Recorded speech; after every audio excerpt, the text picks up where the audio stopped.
The brass gears were a familiar lullaby in the basement workshop. Doctor Alistair Finch adjusted the focusing lens on the Chronarium, the contraption humming with restrained energy. Remarkable, isn't it, Beatrice? To witness, first-hand, the hinge of history. Beside him, Beatrice traced a fingertip across a complex wiring diagram. The readings are stable, Doctor, though I still don't feel entirely comfortable bypassing the temporal dampeners. Nonsense, my dear girl. A small risk for such a monumental opportunity.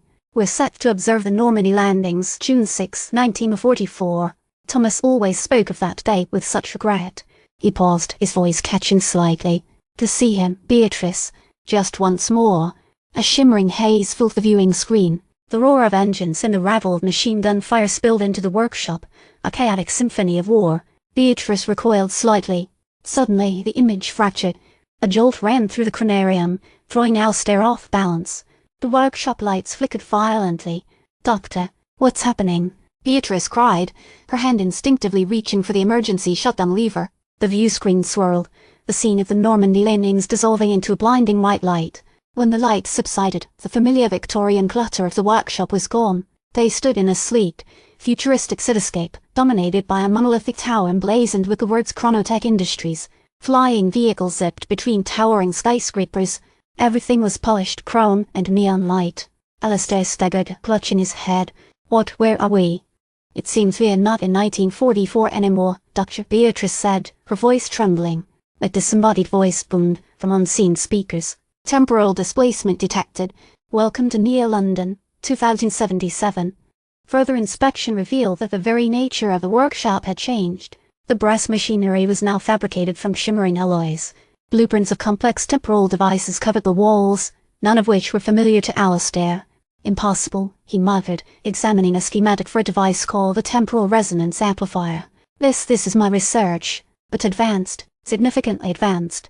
A holographic projection materialized before them, displaying a news report. The headline blazed: Chronotech Industries celebrates 50th anniversary of temporal navigation breakthrough. Images of Alistair Finch, a younger, more vigorous version of himself, appeared on screen, giving a public address about the revolutionary technology. They've commercialized my work, Alistair breathed, a wave of disbelief and anger washing over him. Stolen it, and presented it as their own. Suddenly, a small, ornate box slid out from beneath the workbench. Inside, nestled on a bed of velvet, was a single sheet of paper. The paper was covered in intricate symbols, an ancient language none of them recognized. What is this, Doctor? Beatrice asked, carefully picking up the sheet. I don't know, Alistair said, peering at the symbols. But I have a feeling it's something important, something they wanted kept hidden. As Beatrice began to decipher the symbols, a security alarm blared through the workshop. Red lights flashed, and a robotic voice announced, "Intruder alert. Sector Gamma 9. Lockdown initiated." The door to the workshop slammed shut, sealing them inside. A voice echoed from the unseen speakers. "Dr. Alistair Finch, your unauthorized temporal excursion has been detected. Prepare for retrieval." Alistair clutched his head, a sharp pain lancing through his skull. "They know we're here. They're coming for us." Beatrice looked at him, her eyes filled with a mixture of fear and determination. "Then we have to find out what that message says, Doctor. Before they do." The first symbol, after much effort, was partially translated. It appeared to be a warning asterisk, the Loom unravels asterisk,